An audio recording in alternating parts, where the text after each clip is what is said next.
Le sida, pour syndrome de l'immunodéficience acquise, est la phase terminale de l'infection par le VIH, virus de l'immunodéficience humaine.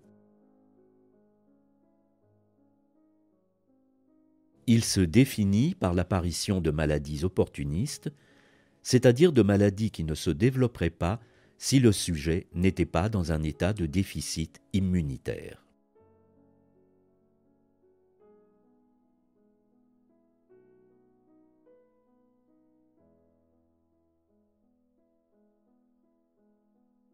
L'infection par le VIH s'accompagne d'une diminution de population de lymphocytes LT4. Elle est complexe et comprend 3 phases. La primo-infection, la phase asymptomatique et enfin la phase symptomatique, le sida. Commençons par la primo-infection. La transmission du virus ne s'effectue que par 3 voies et par ces 3 voies seulement. La voie sexuelle, au cours de rapports sexuels non protégés, lorsque un des partenaires est infecté, le virus étant présent dans les sécrétions vaginales ou dans le sperme.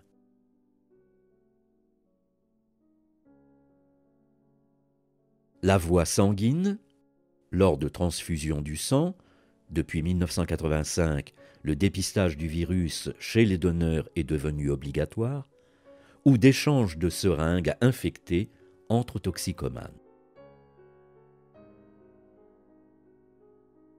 Enfin, dernière voie, le virus se transmet de la mère au fœtus au cours de l'accouchement ou de la mère au nouveau-né au cours de l'allaitement.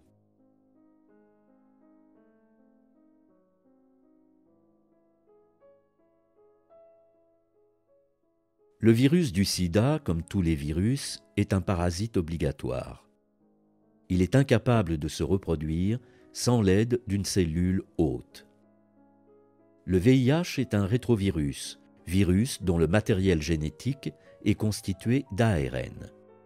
Il possède une enveloppe virale à la surface de laquelle des protéines, dont la GP120, pour glycoprotéine de poids moléculaire 120, qu'il utilise pour infecter ces cellules cibles.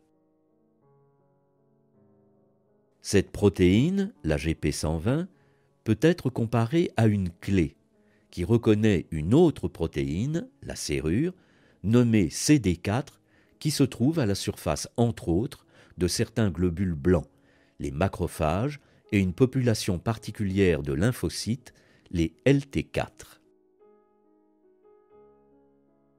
Lorsque le virus se fixe, par un système de reconnaissance de type clé-serrure, sur une cellule présentant le CD4 en surface membranaire, il parvient à entrer dans la cellule qui est dite cellule cible ou cellule hôte. Lorsque le virus a pénétré dans une cellule cible, ses différents constituants sont déversés dans le cytoplasme de celle-ci. Parmi ceux-ci, 2 molécules d'ARN ainsi que 2 types d'enzymes, la transcriptase inverse et l'intégrase.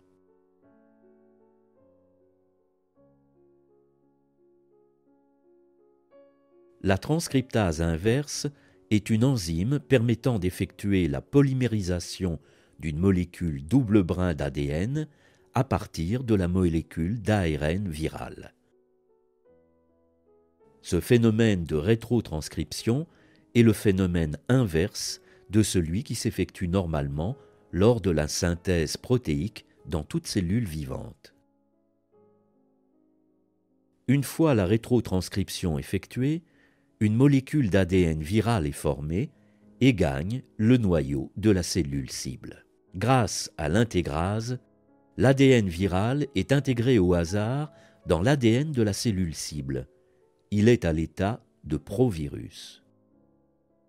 Une fois activé, l'ADN viral, intégré dans l'ADN de la cellule hôte, détourne la machinerie enzymatique de celle-ci. Le virus utilise les mécanismes de transcription et de traduction de cette cellule hôte pour synthétiser ses différents constituants, ARN viraux, protéines de l'enveloppe comme la GP120, intégrase, transcriptase inverse. Une fois synthétisés, les différents constituants des particules virales sont assemblés dans le cytoplasme et les nouveaux virus, plusieurs milliers pour une seule cellule, quittent la cellule cible par bourgeonnement et sont libérés dans le milieu intérieur où ils pourront infecter d'autres cellules.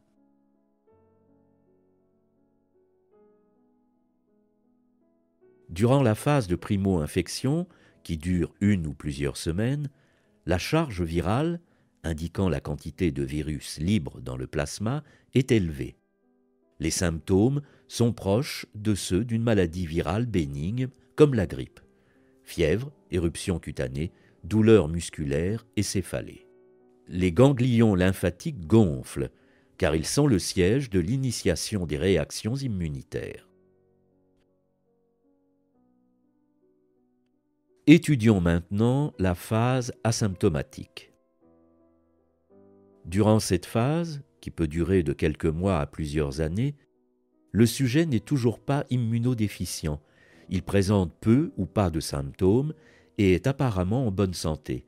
Ses défenses immunitaires sont actives. Le sujet est dit séropositif pour le VIH. Bien que le virus se développe activement, la concentration en particules virales reste stable, car l'organisme fabrique en masse les cellules immunitaires.